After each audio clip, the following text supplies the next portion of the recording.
भाजप नेत्या नवनीत राणा यांनी अमरावतीतील स्थानिक स्वराज्य संस्थेच्या निवडणुकीच्या प्रचार सभेदरम्यान एक खळबळजनक आणि प्रक्षोभक वक्तव्य केले। त्यांनी धर्माच्या ध्वजावरती टीका करणाऱ्यांना थेट बोट कापण्याची धमकी दिली आहे। तर अमरावतीतील ज्यांनी राम मंदिराच्या ध्वजावरती बोट दाखवलं त्यांचं बोट कापायचं वक्तव्य मी कालही केलं, आजही करते आणि उद्याही करणार असं विधान त्यांनी केलंय। त्यामुळे राजकीय वर्तुळात जोरदार चर्चा सुरू झाली आहे।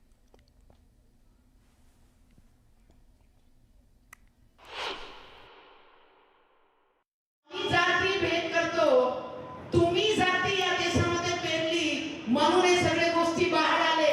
पाकिस्तानचे लोक बोट ते धर्माचे ध्वज जे आमचे देशाचे प्रधानमंत्री लावला तिथे पाकिस्तानचे लोक बोट दाखवते।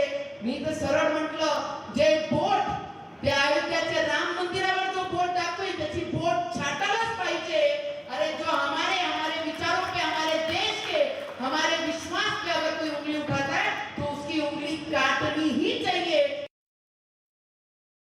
की मंदिर पूर्ण झाल्यानंतर कळश आणि ध्वज, धर्माचे जे ध्वज असते त्याला तिथे उभा करत असतात आणि ते लावल्यानंतर पाकिस्तानवरनं ते सांगतात आहे की देशाचे प्रधानमंत्री आपल्या विचारांना अशा पद्धतीने बाहेर आणतात। त्यांना आमची संस्कृती माहीत नाही आणि संस्कृती माहीत नसलेल्या लोकांनी पाकिस्तानवर जर आमच्या धर्मावर, आमच्या धर्माच्या ध्वजवर जर बोट दाखवली तर त्यांचे बोट छाटलेच पाहिजे। कालही बोलत होती, आजही आणि पुढेही बोलणार आहे।